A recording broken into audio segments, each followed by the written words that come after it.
पहले तो बड़े पोलाइट हुआ करते थे आप, विधानसभा जाते हुए एक फ्लाईओवर पे गाड़ी रोक के शायरी भी डाल देते थे फोटो के साथ। इतने एग्रेसिव कहाँ से हो गए और कैसे हो गए, ये क्या हालातों ने कर दिया? मतलब दुखी तो कर रहे हैं आपको विपक्ष वाले, इसमें कोई देखे सत्ता दुखी कर रही है। आपने मेरी पुरानी बातें याद दिला दी। ये ठीक है, मैं शेर व शायरी भी करता था और फोटो भी डाल दिया करता था, अच्छे अच्छे, कभी खेतों पर, कभी सिग्नेचर पर, कभी नदियों के किनारे। और नदियों के किनारे सम्मेलन भी किए हैं मैंने, आपको ध्यान होगा पुराने समय में।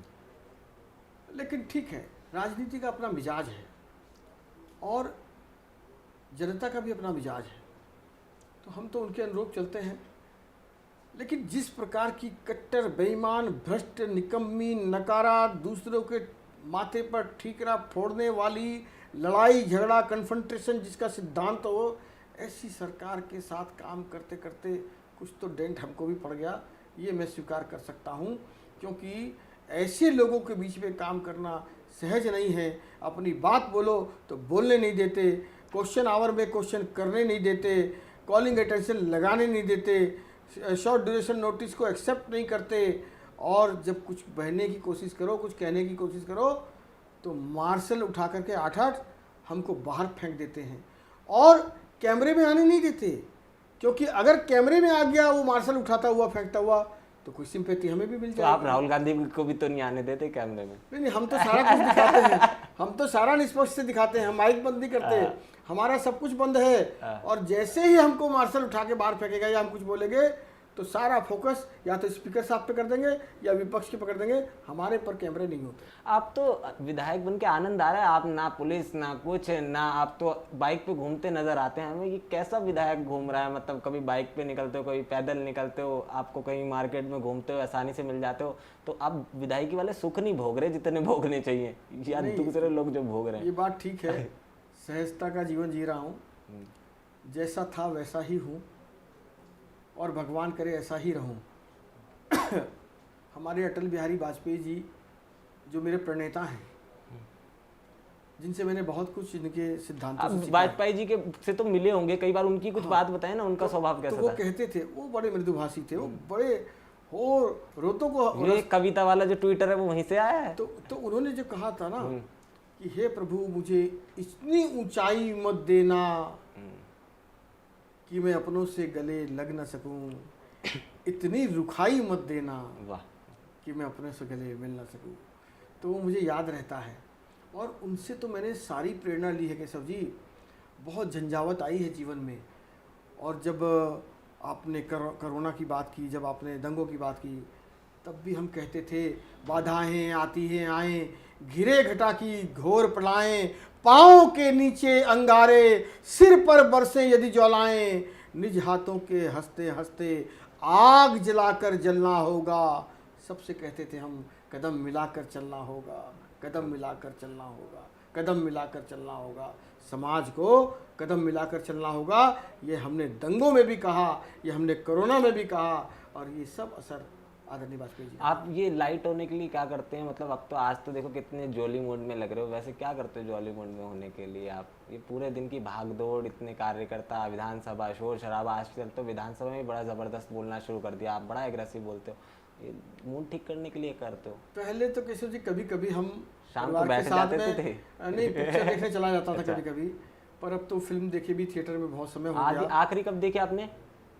करीब मुझे याद नहीं, शायद विधायक बनने के बाद तो मैं देखा भी कि नहीं देखा मुझे याद नहीं। विधायक बनने से पहले साल में 3-4 पिक्चरें देखता था मैं फैमिली के साथ। अभी समय मिलता नहीं है, लेकिन आज भी मैं म्यूजिक सुनना पसंद करता हूँ।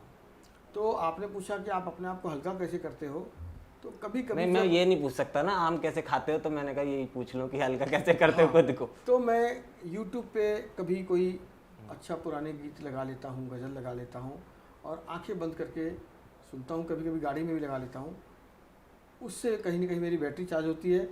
दूसरा, जब कभी मन विचलित हो जाए, जब कभी मन परेशान हो जाए, तो मैं वृंदावन बांके बिहारी लाल जी के पास चला जाता हूँ। उनके दर्शन मात्र से ही मेरी सारी चीज़ें कष्ट। 3 महीने के बाद के हालात क्या लग रहे हैं अजय मावल जी? गंभीर सवाल किया आपने। 3 महीने बाद जब चुनाव होंगे तो दिल्ली में भारतीय जनता पार्टी की सरकार होगी और मोदी जी के साथ मिलकर डबल इंजन की सरकार बनेगी। दिल्ली मोदी जी के साथ दिल्ली की सरकार चलाने के लिए मिस कर रही है। उन्होंने अरविंद केजरीवाल को बहुत भरोसे के साथ, बड़ी शानो शौकत के साथ ताजो तख्त पर बैठाया था। दिल्ली का मालिक, जिसने विधानसभा में दोनों हाथ ऐसे कर कहा था कि हम हैं दिल्ली के मालिक, उसने पूरी दिल्ली बर्बाद कर दी है। उसने दिल्ली की सारी संस्थाएं, दिल्ली जल बोर्ड हो, डीटीसी हो, शिक्षा विभाग हो, हेल्थ विभाग हो, सारे विभागों को समाप्त कर दिया, यानी कि बर्बाद कर दिया, आज कंगाल कर दिया है। और दिल्ली करा रही है। लंदन पेरिस की बात करते थे, दिल्ली को दिल्ली नहीं रहने दिया। सबसे प्रदूषित राजधानी दिल्ली बन गई दुनिया की। शर्म आती है हमें। यमुना मैया मेरी 10 साल में वो सौगंध खाते रहे, यमुना मैया में डुबकी लगवाऊंगा, खुद डुबकी लगाने के काबिल नहीं हो पाए। सीवर गटर साफ नहीं कर पाए, साफ पानी दे नहीं पाए, सिर्फ झांसा झांसा और सिर्फ झांसा देते रहे। मुख्यमंत्री का चेहरा कौन आपका? जो कैबिनेट के तो आकलन लगा लेंगे हम, छोड़ो, मगर मुख्यमंत्री का चेहरा बताओ। देखिए, हमारे यहाँ स्वस्थ लोकतंत्र की परंपरा है। आपको समझ नहीं आता। आप हरियाणा में पहले करते, तो हरियाणा में आदमी आज तक दहशत में है कि ये हुआ क्या है। मीडिया वाले अलग सोच रहे हैं, पार्टी अलग सोच रही है, कांग्रेस अलग मंथन कर रही है, आप तो समीकरण ऐसे बैठा देते हो। बात ठीक है, और समीकरण ऐसा बैठाना भी चाहिए। मूल उद्देश्य है सेवा संकल्प। दिल्ली अभी भाजपा को मिस कर रही है। अब हम सब मिल करके सामूहिकता से लड़ेंगे।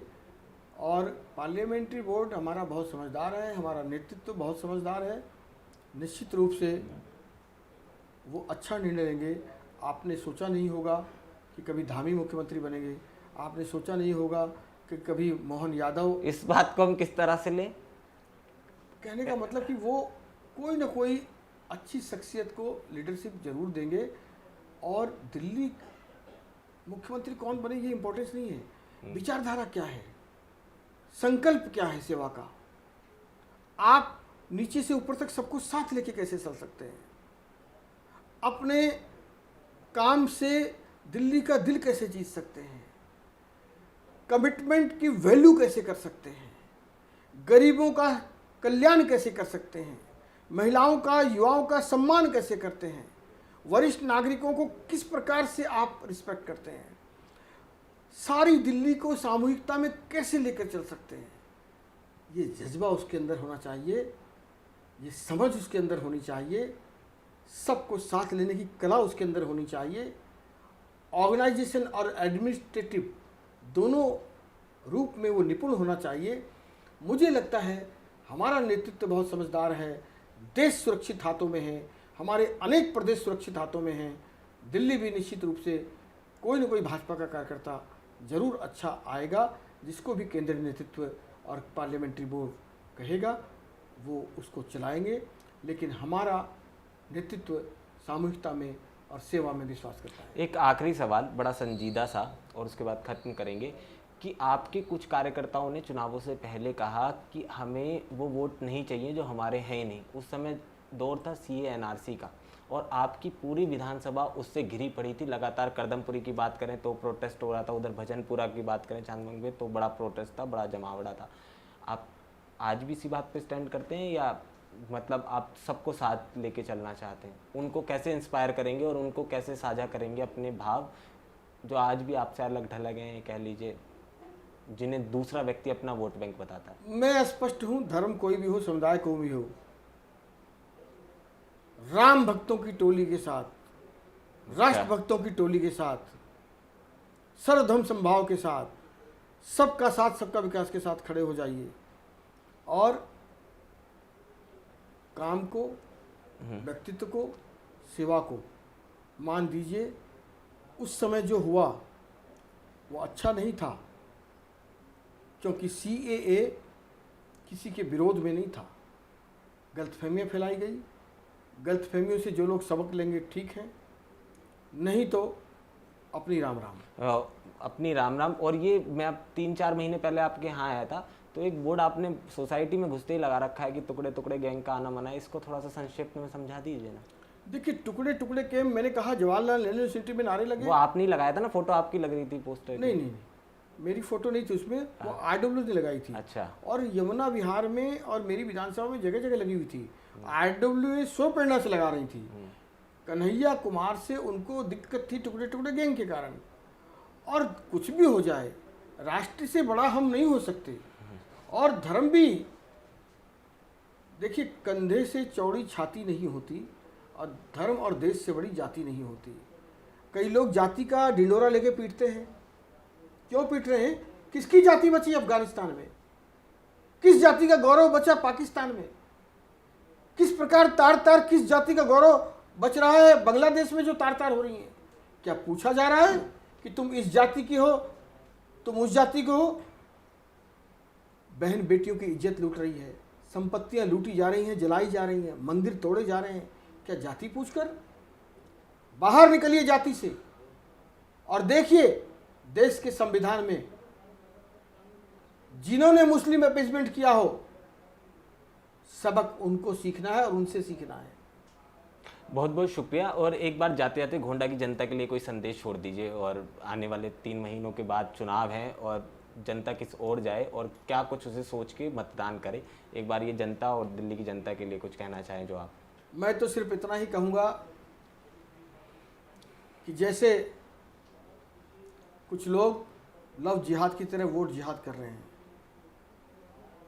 जातियों में बांटना चाहते हैं, बहरूपियों बनकर नाम बदलकर षड्यंत्र करना चाहते हैं, बकरी की खाल में भेड़िए घूम रहे हैं। यहाँ आकर कुछ बोलते हैं, उनकी पार्टी संसद में कुछ बोलती है। ऐसे लोगों से सावधान रहिए। मैं आपका बेटा हूँ, भाई हूँ, दोस्त हूँ, जैसा हूँ आपका हूँ, काम खूब करता हूँ। मैंने कहा था चुनाव से पहले, अपने किसी भी काम से आपकी नज़रें झुकने नहीं दूंगा। हे गोंडा के वासियों, मैंने अपने चरित्र से, अपने काम से, अपने व्यवहार से, अपने डेवलपमेंट से, अपने राष्ट्र प्रेम से, अपने धर्म प्रेम से कहीं से भी आपकी नज़रें झुकने नहीं दी। खूब काम करता हूँ, करता रहूँगा। लेकिन योगी जी की बात याद रखना, बटोगे तो कटोगे, एक रहोगे तो नेक रहोगे, यही मूल मंत्र है। इसको समझकर ध्यान रखना, आपका डेवलपमेंट, आपकी सुरक्षा होती रहेगी, ये मेरा वादा है। बहुत बहुत शुक्रिया हमें इतना कीमती समय देने के लिए। तो अजय महावर जी हमारे साथ थे, गोंडा से विधायक हैं और जिस तरह से आपने सुना हमेशा से बेबाक बोलते आए हैं और विधानसभा में हम लगातार इनकी आवाज़ सुनते रहते हैं। दिल्ली में 3 महीने बाद चुनाव होने वाले हैं। बीजेपी अपनी जीत को लेकर इस बार आश्वस्त होने वाली है और लग भी रहा है। मगर हाँ, देखना होगा कि बीजेपी का दिल्ली से जो वनवास एक लंबे समय से चल रहा है, क्या बीजेपी इसे ख़त्म कर पाएगी। और अजय महावर के हौसले देखकर तो ये लगता है कि बीजेपी ने इस वक्त एक मास्टर प्लान तैयार किया है और दिल्ली की जनता का मूड समझना बड़ा दिलचस्प होगा कि वो किसको करती है, या वो फ्री की रेडियो में बटती है, या जो अजय महावर ने काम गिनवाए उन पर वोट होता है। ये तो खैर वक्त बताएगा।